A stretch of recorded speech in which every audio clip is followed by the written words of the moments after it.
Hello, everyone. Right, I just need to check the sound. So if you can hear me, just put a one in the comment section, please. I'm just going to wait for someone to let me know the sound is okay because I want to see how this is without my headphones. I don't really want to hear my headphones. Okay, Church Nelly, you said it's okay. But is it like, can you hear me well? It's not crispy. My voice isn't jumping or anything like that. You can see me okay. It's the first time I'm doing a live on my travel channel and I want to do it a bit different. Okay, you can hear me. Okay, fantastic. Well, thank you, everyone. It's glad to see a couple of people over from the Duchess of Success channel here today. Yes, I do have a travel channel. If you're watching and you haven't already, just check the button below and hit that subscribe button and also hit the thumbs up button as well. So I'm very glad to see some of you over here and you get to see my face today. Which you don't usually get to see over on the Royal channel. But this is more of my personal life, and I'm really glad to see some of you here actually, because I would like for you to actually get to know me outside of our little royal bubble, and hopefully I can get to know you outside of our little royal bubble as well. So this is a completely different side of Anne. And this Church Nelly, you said, I can see and hear you better than my invisible hubby, bringing your humor over here as well. Fantastic. So yeah, this is the other side of Anne, the side who is now a full-time traveler. So I started traveling probably like 5 or 6 years ago now. And I was inspired by other solo female travelers online and also by a very close friend of mine at The Curious Desi on Instagram. Definitely go and check her out. I'll just put her handle in the chat, so you go and check her out. She's actually a really close friend of mine. She's actually just had a youngin, so she's mixing traveling with now having a child, which is amazing because I feel that a lot of people think that you can't do that, so it's great to see it from her perspective. But yeah, I was inspired about 5 or 6 years ago to start traveling, and there's so many things I wish I knew back then that I'm going to go through with you today that I know now. Travel doesn't have to be super expensive. You don't have to be rich to travel. And hopefully I can dispel that myth for you today.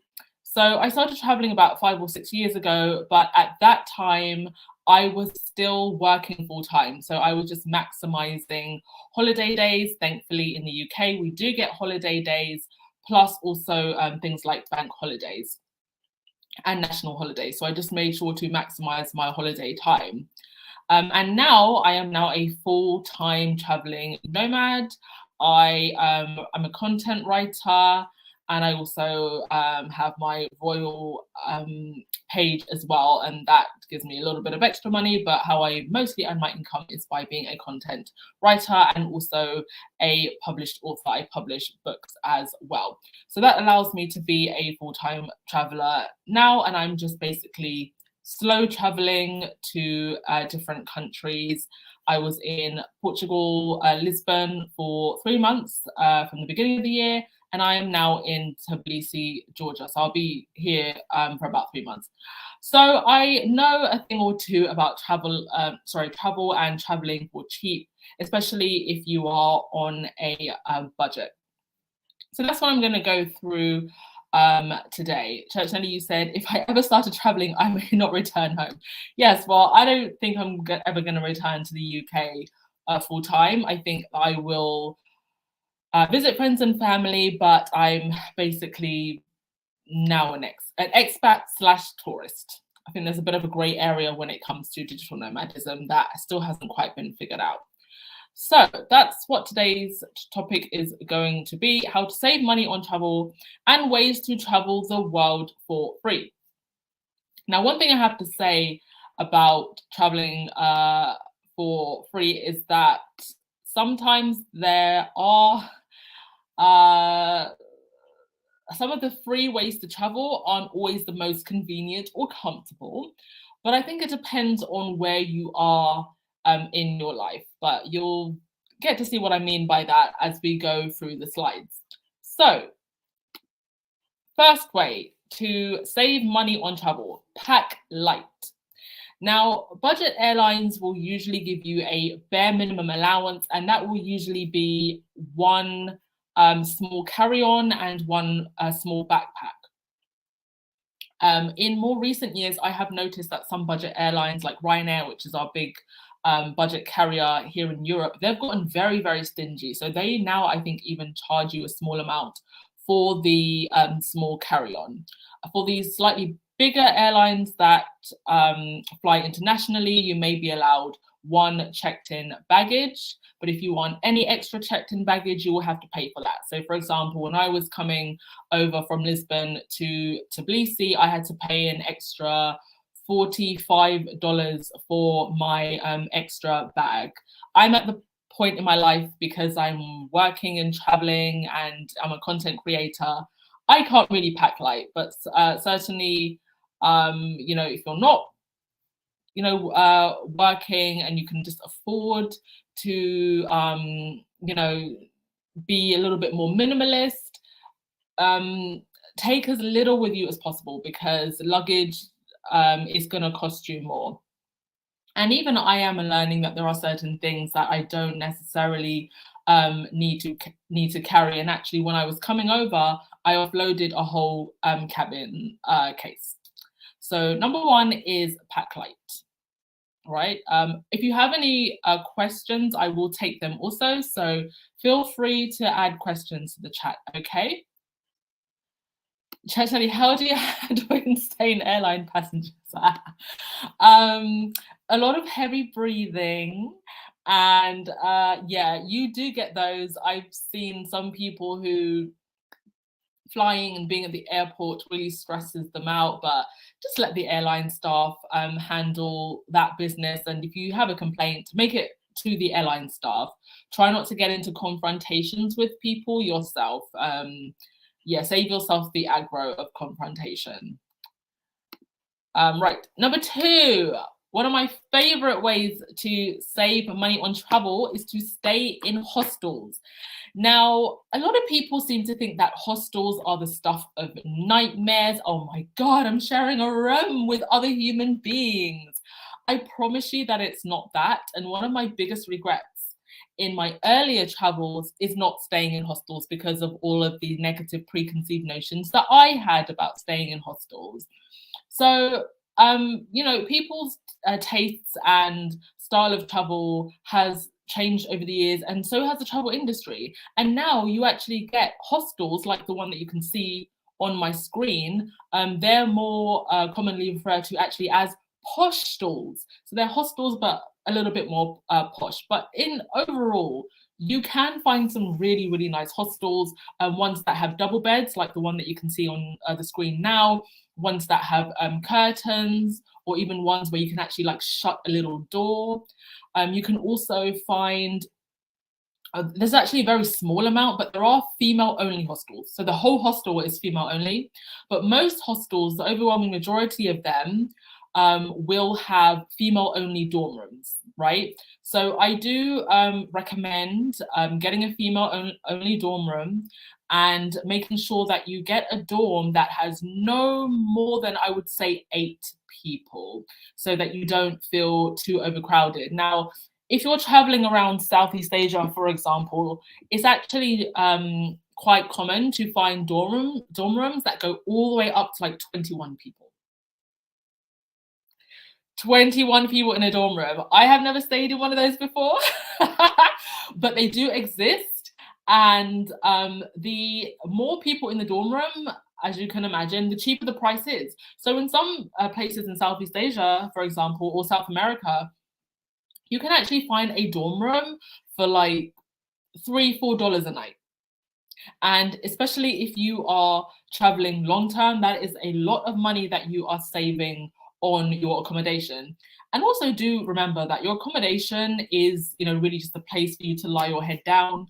You're not going to be in the room for most of the time. And also in hostels, you can find private rooms, and the private rooms in hostels are usually cheaper than what you would find, say, in a hotel, because there are usually like less facilities. But I have stayed in some amazing hostels. And usually I book on Hostel World or booking.com. But mostly booking.com because the filters on there are amazing. Churchnelly, how do you choose a place without bed bugs or vermin? That is a very good question. And unfortunately, even in the nicest hostels, bed bugs, do happen. You can put little like sachets in your bags to, ward off bed bugs and vermin. But very good and clean hostels do a really good job of like cleaning and, making sure that that is prevented. They spray the places down. So just make sure that you do go for a good quality hostel. You don't have to slum it around in like the worst places that look like prisons. Yes, Helena, that looks better than some hotels. Yeah, there are some really nice hostels out there, guys and dolls. Like, don't be put off by the idea of staying in hostels. And also, I think people do get the impression that hostels are only for the young, and that's not true at all. I've met a huge variety of ages staying in hostels, everything from 18 to 80. I think the only place that you may want to avoid when it comes to hostels is hostels that specifically market themselves as party hostels. There are some hostels that do market themselves like that, particularly in party destinations, so just double check. When I went to Koh Phangan, which is an island in Thailand, this is a place that's quite infamous for its full moon parties and jungle parties. They have parties by the beach and in the jungle. Very cool, very nice to check out. But they do have a handful of hostels there that are quite notorious. I think one's called the Slumber Party Hostel, and they actually have on the website, you will see naked people running around. Nobody here sleeps. So yeah, do double check for that. Make sure that you are not actually checking into an actual party hostel. That's just a very small amount, and that's just how they market themselves. Most hostels, they're very chill places where you can also make friends. That's another great thing about hostels. A couple of things that I would recommend when you're staying in a hostel. Take a mask, because usually the lights don't go out until maybe like 10 or 11. And again, it depends on, the room that you're in and who's in the room. You can always just ask people, but because it is a space where there are other people sharing, sometimes lights don't go out until a little bit later. So make sure that you have an eye mask, stop light from going in your face, and also earplugs. Do not check into a hostel without earplugs. Might get some heavy snorers. And also make sure that you take a luggage lock, because they do usually have lockers, but not all hostels will give you a lock for the locker, and the ones that do usually charge you a little bit extra. Okay, so just make sure you don't have any more questions before we go on. 21 people, no thank you. Yeah. I've never stayed in one of those hostels and I never will, but of course, if you are somebody on a budget, perfect for you, because usually, especially if you're traveling around cheaper countries, you're looking at maybe $3-4 a night. So that's really what they're for the budget travelers. Is this gear for younger people? What gear do you mean? Sorry, if you could explain that, please. But this is a do you mean, is this geared towards younger people? Oh no, this is of all ages. All ages can stay in hostels. And just pick a hostel that suits your needs and your taste. That's why it's good to use websites like booking.com, where you can actually filter through. And also, before I move on to the next slide, sorry, there are certain things that if I'm unsure about, I will ring them up and ask. For example, I always ask what type of locks are on the doors. So I prefer hostels where they have the electronic locks, where you might have to scan a key. For example, there's some more modern hostels now where they'll give you a bracelet, and you can, scan the bracelet. I might also ask them about what type of CCTV they have on the property for safety, whether or not there's any, where can I store things like my passport if I want to leave it in a safe, things like that. Feel free to ring them up or email them and ask them what facilities that they have if you are unsure. Okay. On to the next thing, house sitting. House sitting has become a very popular way of traveling for free. So you get free accommodation in return for looking after someone's home. And I would say that 95% of house sits, there is usually a pet there. And so if you don't like pets, house sitting is probably not for you. There is a lady called Stephanie Perry, and she is the absolute expert on house sitting. So I will put her link in the chat. There you go. If you want more information on house sitting, go over. She has a whole playlist on house sitting. I actually think that her channel is worth getting some popcorn, getting some tea, going right back to the beginning of her videos and watching every single one. Every single one of her videos is very informative. I love her. She's one of my favorite channels. She does speak mostly to Black women, and she's very focused on Black women, especially Black American women. But of course, you know, everyone can learn something from her channel. And she also does coaching, and I think she has a mini house sitting course. Yeah, her channel is really, really good, Helena. I love her. Unfortunately, I couldn't go to the Exodus Summit that she did. I'm hoping to get a ticket to watch the replay. I do want to watch the replay, but I will definitely be, if not there at the next Exodus Summit, I'm putting that out into the universe. I do want to be a guest speaker. I will definitely make sure to watch her next one. So this is like a summit that she has every single year to help women who want to travel, take a career or life sabbatical, or just travel full time, like what I'm doing. So a couple of things with house sitting. Yes, you should be someone who likes pets. There are some house sits that are paid.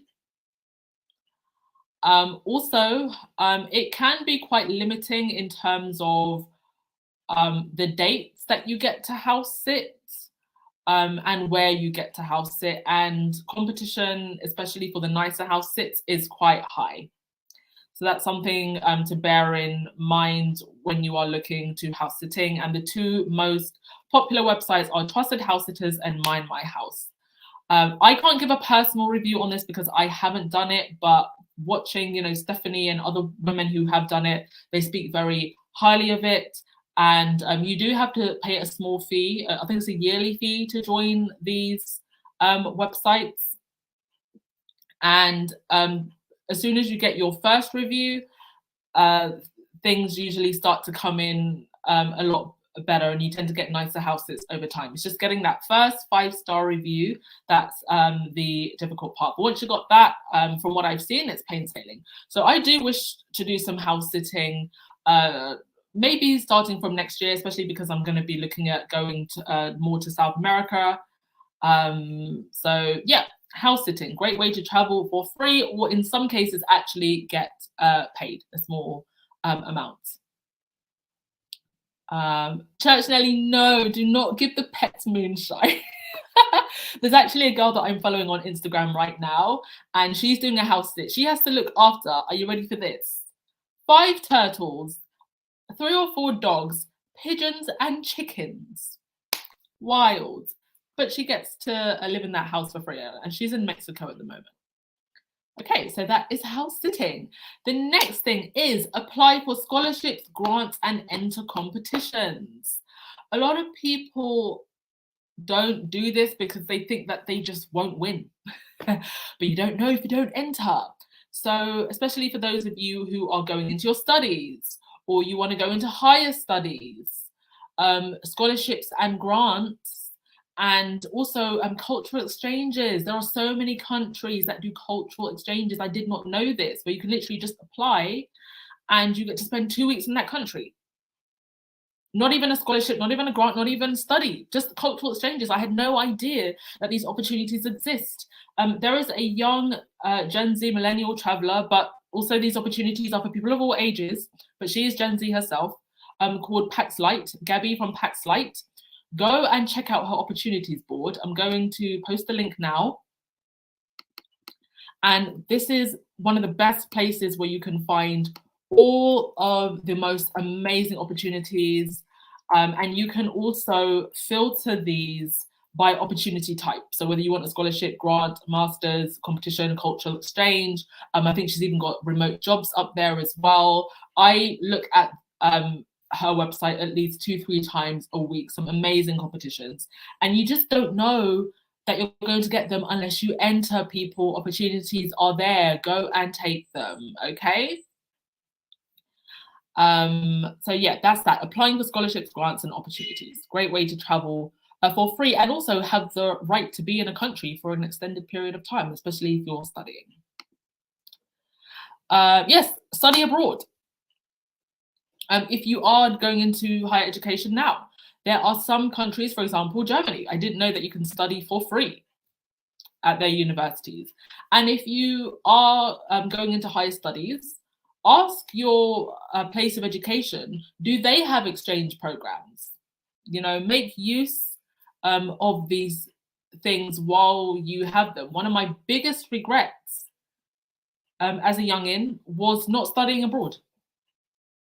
I regret studying in London. I wish I had studied abroad, okay? And there are also some countries, I believe, that offer graduate visas. So once you've graduated, if you want a job in that country, they give you a chance to work there for a certain period of time. And that is also a really great path to citizenship. Okay, so studying abroad. Another way to travel for free is Couchsurfing. Sorry, Couchsurfing, not Couchsurfing, Couchsurfing.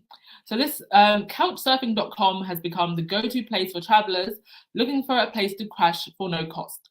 So usually what will happen is somebody will have a spare bedroom or couch in their living room where you can just stay for free.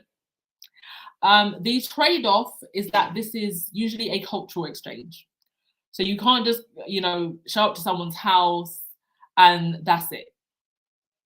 You know, usually they want to know about your culture, about your country. Maybe you teach them a little bit about your language, or you bring them a gift from your country. So I know a couple of people who have done this, some very wild stories. I might actually bring on my friend Ashley, who did Couchsurfing, and she had the good, the bad, the ugly, and the crazy experiences of Couchsurfing. But again, when you go on Couchsurfing.com, you will usually see reviews for the people that offer their homes. So just make sure that you check the reviews. Also, an alternative for women only is the Facebook group called Host a Sister. So this is similar to Couchsurfing, but for women only. And it's a private group that has over 500,000 members. And women offer their homes for free to other women to come and stay. Or if you don't want to stay in somebody else's home, another thing that Host a Sister does is they offer free tour guides. So I can't speak to this from personal experience, but I have heard other people's experiences, and I've heard everything from the amazing, good, the bad, the ugly, the what the F. But that is an option that is available to you to travel for free. Okay. Next, volunteer work. So when you volunteer, you basically work for a couple of days a week, a couple of hours a day, in exchange for basic accommodation and meals. So the two main places that people go are wwoof.net, which is, I think it's Worldwide Organic something farming. So that's the one that you go to for farm work. And there's also workaway.info. So this one is a little bit more diverse. You'll find everything from yoga retreats to resorts, hostels, boat stays, volunteering. I've seen one if you're somebody that wants to get your dive master and you want to do some practice dives, housekeeping, tech skills. If you've got marketing and tech skills, content writing skills, you can offer those services as well.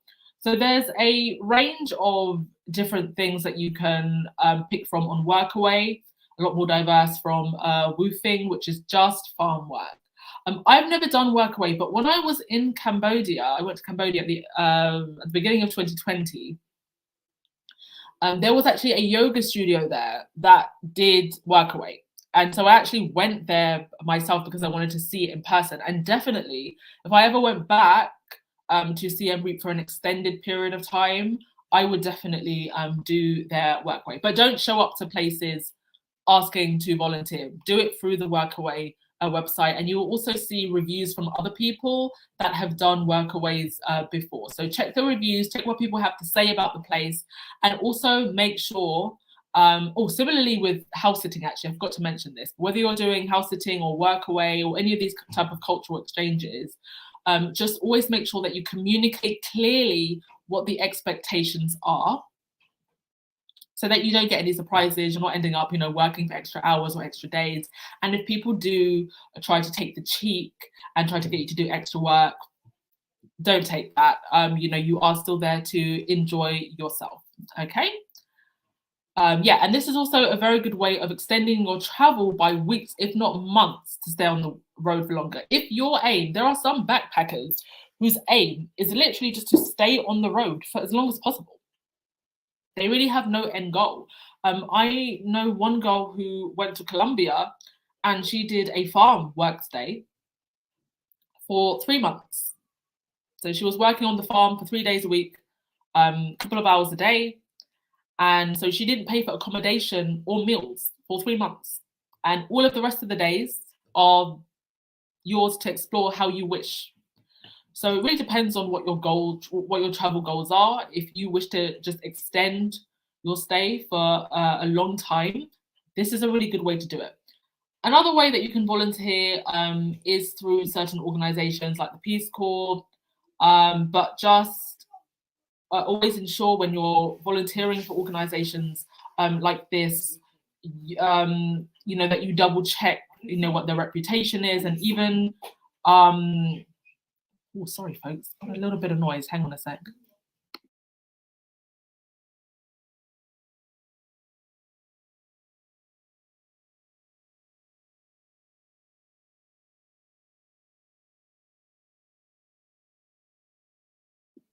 Okay, sorry about that. It was my neighbor going out. Yeah, even organizations like the Peace Corps, they have been called out recently for not handling,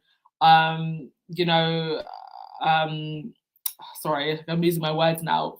Like, for example, when someone has said they've been assaulted or something like that, they haven't handled the situation very well. So just always double check, doing any type of volunteer work with these organizations, check how they handle complaints like that, whether they have a reputation of handling them very well. And just always look out for your own safety, and of course always be careful as you would do when you are traveling, especially if you're traveling alone as a woman. Okay, so there's that. Become an au pair. Yes. Again, not one that I've done personally, but I have met other travelers that have done this and said that they really enjoyed it. So when you become an au pair, you receive boarding in your family's home, and you also receive it's usually weekly pocket money. But please do be aware that it is just pocket money. It's not a full-time paid job. It's considered a cultural exchange. And so if you actually want to be a nanny and paid a nanny's fee, then you have to do a nanny course. And that would be considered full-time employment, which you'd have to get a visa for. But this is just considered a cultural exchange. You help look after the kids. I know a girl that did au pair work in Japan. And in exchange for, helping to teach the kids to speak English, the father of that family taught her Japanese, and the mother taught her how to cook Japanese food. And she stayed there for 3 months, and she learned a little bit of basic Japanese and how to cook Japanese food. Amazing, while getting free boarding and a little bit of pocket money as well. Okay, and like always with these things, just make sure that whatever expectations are expected of you are communicated clearly, and make sure that everything is done through the official Au Pair World website, or whatever website that you are using. And of course, you do have to like children to do au pair work. And but this is a great way again of extending your travels for a lot longer if you want to be on the road for much longer. Totally, you always wanted to work for National Geographic. Well, unfortunately I can't give you any advice on that because I don't, working for travel magazines, not my forte. But I'm sure that you could probably pitch to them. If you do wildlife photography, you could probably pitch to them. Go on their career section, see if they have anything going. But yeah, I did actually see a documentary though about National Geographic photographers, and some of the things that they go through to get those shots are just wild. They've got termites biting on them and all types of things. So yeah, go check that out. Just like Google National Geographic photographer career or something like that. Pretty crazy. You also said I can barely stomach hello strangers kids. Well, I think, if you don't mind kids and you want to extend your travels, great way to travel. Okay, the next one is eat local food where possible. So in some parts of the world, places like Southeast Asia, South America, street food culture is a huge part of the culture. And the street food is generally always cheaper than what you would get in local restaurants, especially in restaurants that are in touristy areas that are targeted towards Westerners. So do take advantage of eating street food, and it's just as delicious, just as lovely as anything that you would get in a restaurant. Obviously, follow basic common sense. So make sure that you go to a stall where you can see that a lot of people are eating. If you see that the bin is full of tissues and paper plates, that's always a good sign that people have come and enjoyed, and it's a place where people go regularly. Do ask the locals around, which street food stall is good. Make sure that the food is always served piping hot, and be adventurous, but don't eat anything where you feel like, oh, I absolutely do not know what that is. If it makes you feel uncomfortable, but do try the different meals and what's available when you're in different countries, because that's what travel is for, right? I'm trying to tell you, I'm not eating anything that moves, and I would not advise that you eat anything that moves. I think people fear street food because they think, oh, I'm going to get food poisoning or something like that. But actually, the 2 times I've gotten food poisoning, especially once that was really bad, were both in restaurants. Once in Thailand and once in Lisbon. That was really, really bad. I actually threw up. And both of those times were in restaurants. I've never gotten sick of the street food. Never. And I ate a lot of street food when I was in Thailand, especially. Street food culture is very strong there, okay? So yeah, enjoy the street food and try and stay away from areas that are in the big tourist sites. If you do want to eat at a restaurant, maybe just go down a couple roads away from the main tourist areas where you can find cheaper places. And do just go on Google and literally just Google cheap places to eat in, and you'll find loads of suggestions. Right, next thing. Look for tourist cards. So tourism cards usually offer free or heavily discounted entry into popular attractions and restaurants. Some tourist cards also include discounts on public transport as well. So just Google before you go, tourist card in London, tourist card in Paris. They're mostly quite popular in Europe and also in the US, but they have expanded to other places as well. I see a lot of places in South America also do tourist cards now. So usually you would get the tourist card, I think, before you leave. I'm not sure it's something that you can actually, or if you get it on the ground, it might be more expensive. So yeah, look out for tourist cards, great way to save money. Strategic booking. This is the next one. So there are 3 things that make travel season more expensive. Number 1, good weather, obviously. Nobody wants to travel when it's rainy and cold. Number 2, the kids' holidays, when it's more crowded. And number 3, large festivals and events. So when I first started traveling, what I would usually do is book 1 to 2 weeks before or after peak season. So you'll still get to enjoy decent weather, but you'll also get lower prices and endure less crowds. So Portugal, Lisbon, for example, is great in September. Still warm, less crowds, cheaper prices on things like accommodation. I went to Budapest at the end of March. That was my first solo travel trip. Again, great weather. It was really sunny, lower prices, less crowds. Okay, so just book the week or 2 before and after peak season. Having said that, if you don't mind rain, if you don't mind cold, if you don't mind showers, and that doesn't dampen your mood, book off season as well. Mademoiselle, you said, "Hi Anna, are you going to Batium? It's so funny. I was going to get an apartment there, but I decided to go somewhere else." Where is Batium? Sorry, where is that? I don't know where that is. But Batium is not on my list at the moment. Please let me know where that is, because I don't know where that is.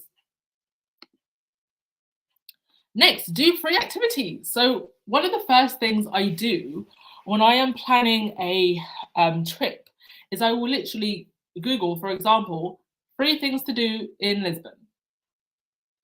And when I'm planning my travel itinerary, those are the first things that I will put on my list. And there's so many free things to do. Museums, open air festivals, parades, carnival, libraries, beaches, parks, places of worship, churches and temples are free to go to in some places, again, depending on the place itself. Nature spots, national parks offer plenty of free time. So make sure that you Google free places and put those on your itinerary as well. Oh, Batium is in Georgia. It's next to Turkey, a beach area. Oh, okay. I will put that on my to-do list, and if it looks like something I might enjoy to go and check out, I will. Thank you so much for recommending that. Coming to Georgia, actually, I only did a small amount of research on Tbilisi. I haven't actually done a whole lot of research on beyond Tbilisi, and that's mostly just because I am one of those people who I plan everything to the T. And this time, I just wanted to leave things a little bit more open.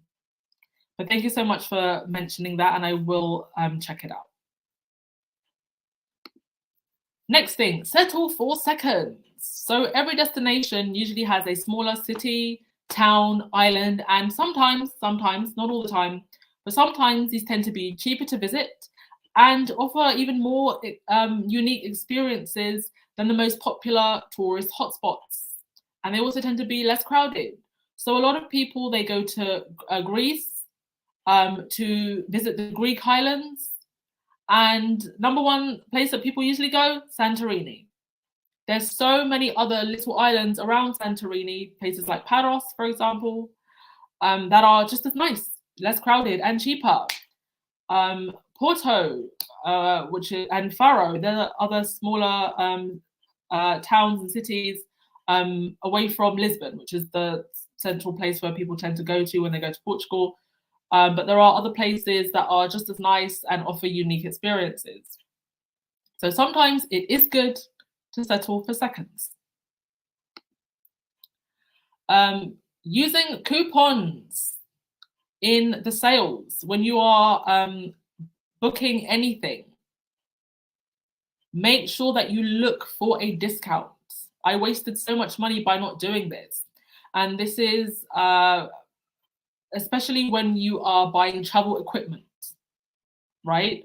Always look for discounts, coupons, or wait until the sales. So usually when I'm, buying a luggage, backpack, any type of electronics, I always just wait until the sales. or I check in the sales section. You can even just call up customer service. A company that I used to work for, an eye care company, if a customer rang up and said, "Do you have a discount?" we would give them a discount, especially if they were a first-time customer. So the worst thing that they're going to say is no. So using coupons, discount codes, and waiting for seasonal sales to see if you can catch any promotions. Also, if you are booking travel tours, if you don't want to, totally go it alone, or if you're going to places where it's probably better for safety that you do a guided tour. Go to travel shows. They usually offer very heavy discounts if you buy on the day at travel shows. Okay, so look out for those. See if there's a travel show in your local area or next town. Okay, and the next thing is chase the deal, not the destination. So I'm actually going to do, I think, a show on this maybe next week on how to find the cheapest flights. And the way that you find the cheapest flights is by utilizing Skyscanner's everywhere option. So the way that I book flights is through Skyscanner. It's pretty much the only website that I use, other than maybe going directly to the airline's website. And they have this option called Everywhere, and it allows you to see the cheapest flights everywhere and anywhere for a particular date or an entire month. So when I first started traveling, literally what I would do is I would figure out where the cheapest flight is on the day that I want to fly out. And then I would look down the list and then I would see which country has the best weather. And that's how I would literally pick where I would go. Cheapest ticket price with the best weather at that particular time that I'm booking. And you can save so much money by doing this, chasing the deal, not the destination. So I know that we all have our wish lists, but it's worth just opening your mind and maybe going to places that you never thought that you would. First place that I ever traveled solo was Budapest. Was not my first choice. Absolutely loved it. It was at the end of March, sunny, and I think my ticket price was only £35 return. And I have actually used the everywhere option and sometimes found flights for as little as £8 return. Now, granted, I live in London. Flying around Europe is a lot cheaper. Maybe for those of you in the States, it might be a little bit more expensive. But using the everywhere option strategically will still ensure that you get the cheapest flights. And I will do a video on how to use the everywhere option on Skyscanner because it is magical. You will save so much money. Mademoiselle, I want to go to Budapest. Did you go to the baths? I absolutely went to the baths. Yes, I did. It was amazing. Yes, the baths in Budapest are amazing. A must do if you go there. The next thing is cooking. So if you have your own accommodation or you're staying in a hostel, most hostels will have cooking facilities. Just buy food and cook. Saves you a lot of money, especially if you're going to a more expensive destination. Alternatively, if you don't want to cook, just Google cheap eats in whatever location that you're going to find the best budget places to eat, because it does add so much to your costs when you're traveling, eating out. Again, it depends on where you are though, because perhaps if you are, say, in Thailand or Vietnam or Indonesia, where the cost of eating out, especially if you're eating at a local place, you might only be looking at $3 or $4 per meal. But certainly if you're staying somewhere more expensive and you have your own accommodation, do take advantage of the cooking facilities and cook instead. Right, that is all. Thank you all so much for joining me. Wow, I can't believe we're almost going on an hour. If you have any questions, please do pop them in the chat and I will answer those questions. Make sure that you hit that subscribe button, please. And you can also follow me at Anne the Nomad on my Instagram. That is my personal and travel Instagram, where I have a lot more travel advice. I post almost daily there now, and I'm going to be posting a lot more travel advice going forward, not just pretty pictures. So you can go follow me there on Insta. Let me just post the link. Ooh, where is it now? Oh, give me a sec, folks. Computer is freezing. Got too many windows open. That's what it is. And yeah, do pop your questions in the chat, please, if you have any for me. Going on here. Okay, there we go. So you can go and follow me on Instagram. Also, if you haven't already checked it out, you can buy my travel book. I have all of my travel secrets in there. I'm working on a second book that's about digital nomadism, but this is the one that's out right now. And it's actually only, I think 99 cents. The ebook is only 99 cents. I've kept it at that cheap price so that everybody can have access to it, but it's also available in print as well. So you can get that on Amazon if you'd like to buy my travel book. And also, if you want to have one-on-one time with me, if you need help with trip planning, advice on becoming a full-time digital nomad and traveling, advice on moving abroad, or just finding the confidence to travel or finding out what type of traveler you are, because everybody is very different, okay? Not everybody enjoys traveling in the same way. Some people are adventure travelers. Some people are leisure travelers. You may find that you're the type of traveler that there is a very specific activity that you just fall in love with, and you end up planning all of your trips. Like, I know some people who their whole thing is scuba diving. So all of their travels are centered around scuba, or all of their travels are centered around hiking. So if you're not sure what type of traveler you are, or you want to discover what type of traveler you are, or you're just like, this whole travel thing is completely new to me, or I just need some more, one-on-one detailed advice. Where do I start? How do I start? Because everybody has a different starting point. You can book a one-on-one coaching 1 hour session with me. Cheshire, and I can't believe that you tried beekeeping. Yes, and it was so much fun as well. I did it in Lisbon. Bees are our friends, guys and dolls. Bees are our friends. They're completely different from wasps. Bees and wasps are not the same. Wasps tend to attack more. Bees do not. And bees are pollinators. And I explain this a lot more in the video, actually, about why bees are our friends. There are actually whole campaigns now about Save the Bees. And yeah, so if you ever get the chance to do beekeeping, do try it. Is it Cora Lita?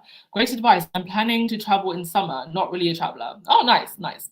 Well, some of these tips can be applied to short-term travel. Some of them are a lot more for long-term travelers. I know people who have literally worked and volunteered around the world. And especially if you don't have a lot of money and you want to travel for a long time and you want to see a lot of countries, that is a great way to do it. And it's a great way also to travel slowly. Right now, I am in my slow travel season. I don't want to travel quickly. I did the whole backpacking thing early 2020, where I did a whole bunch of Thailand and then ended in Cambodia. And by the end of it, oof, I was exhausted.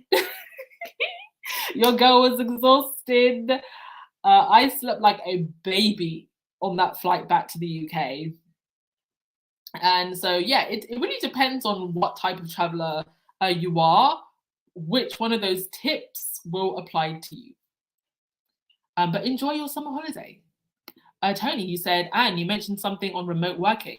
Are you going to do something on it? I mean, a podcast or similar. So I'm actually doing a whole book on remote working and digital nomadism and how to be, you know, a full-time digital nomad as I am now.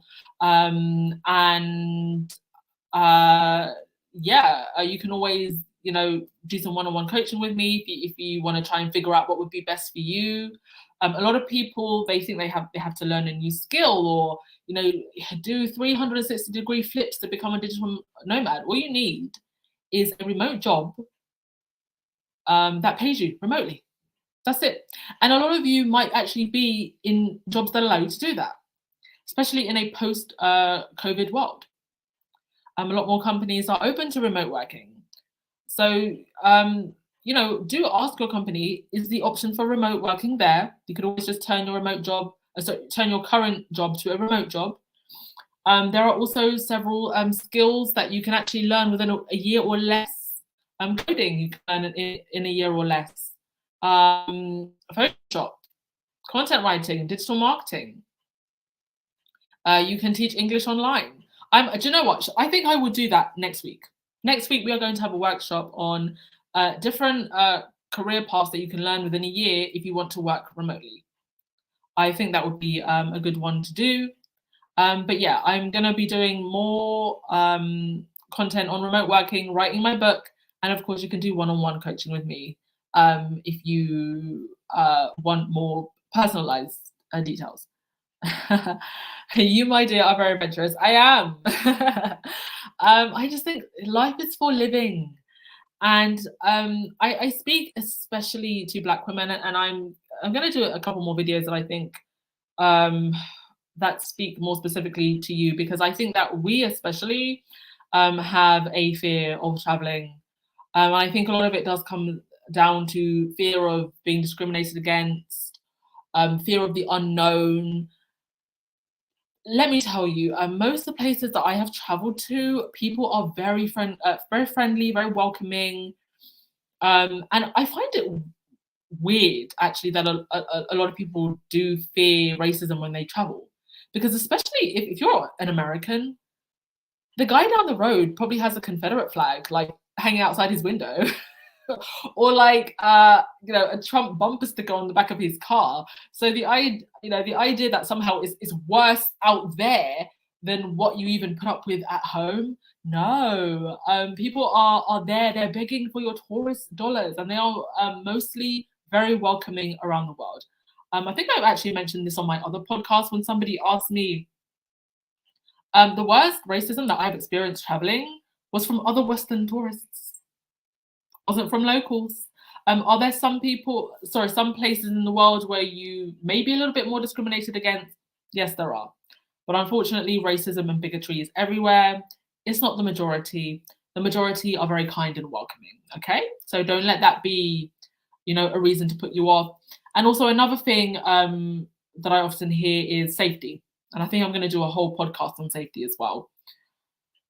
You know, and people say, you know, don't you get scared of being attacked or assaulted? And my response to that is, we are attacked and assaulted in our own cities,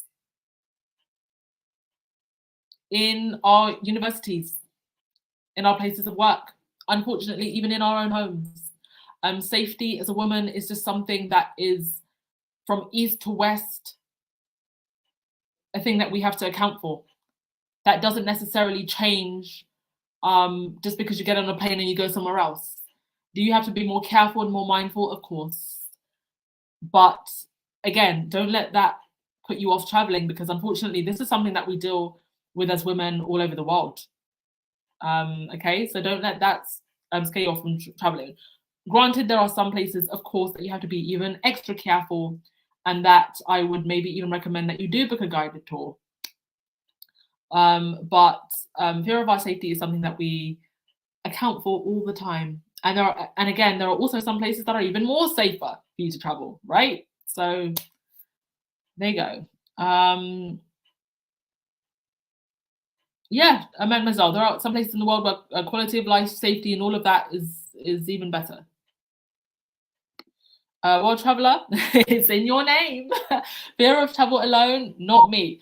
I traveled alone to South Africa, Egypt, Paris, Cuba, and I love it. Yes. And there is just so much freedom that comes with traveling alone, right? I don't actually think that traveling alone is any better or worse than any other form of travel. It's just a different experience. It has its own pros and its own cons. But I think that it's something that every woman should experience at least once in her life. The confidence that it gives you, the freedom that you have. There's nothing for me that matches it at this point of my life. And I'm very much in a point of my life where I'm in an era of movement. I want to move around. I want to explore. And I will have my moment of stillness. When I do finally settle down, maybe I'll start a family, maybe I'll find someone. But give yourself that time, ladies, to have that freedom. If you are still, but actually, do you know what? I was gonna say, if you are still single. Having said that, I also follow some travel influencers who are married and travel alone. So it doesn't necessarily have to stop if you have a trusting partner and you you really feel that you are a partnership, but both are still individual people. Solo travel doesn't necessarily have to stop just because you're in a relationship. I know a lot of people who are married and they still give each other the time to explore the world still. Tony, you said, I traveled to Buenos Aires for 4.5 months. I learned to dance a tango. I bagged a boyfriend in the process. Tony, yes, that is what I love to hear. I absolutely love to hear that. Yeah, do it. Girls, go dance. Go find a cute guy. Have a good time. Like, I love to hear that. Thank you so much for sharing that, Tony. It lights me up to hear about other women having amazing experiences. Life is for living. Yes, world traveler, enjoy your life and be free. Right. That is going to be all. Thank you so much for coming. Tomorrow I am going to be doing another podcast. I think I'm going to be doing these on the weekends now because I think it's just a great time. Everyone's free. I will also be uploading more pre-recorded videos. I didn't really do a lot when I was in Lisbon, but I want to do a lot more now that I'm here in Tbilisi, Georgia, and I've got my equipment sorted out now as well. So expect to see more pre-recorded videos and also lives like this from me. So yeah, I'm going to end it there. Thank you, everyone. And yeah, happy travels. You want any more personal advice, do book a one-on-one with me. And those of you who are on, my Royal channel, I will see you over there later today. There is going to be a podcast later, okay? See you all. Ciao.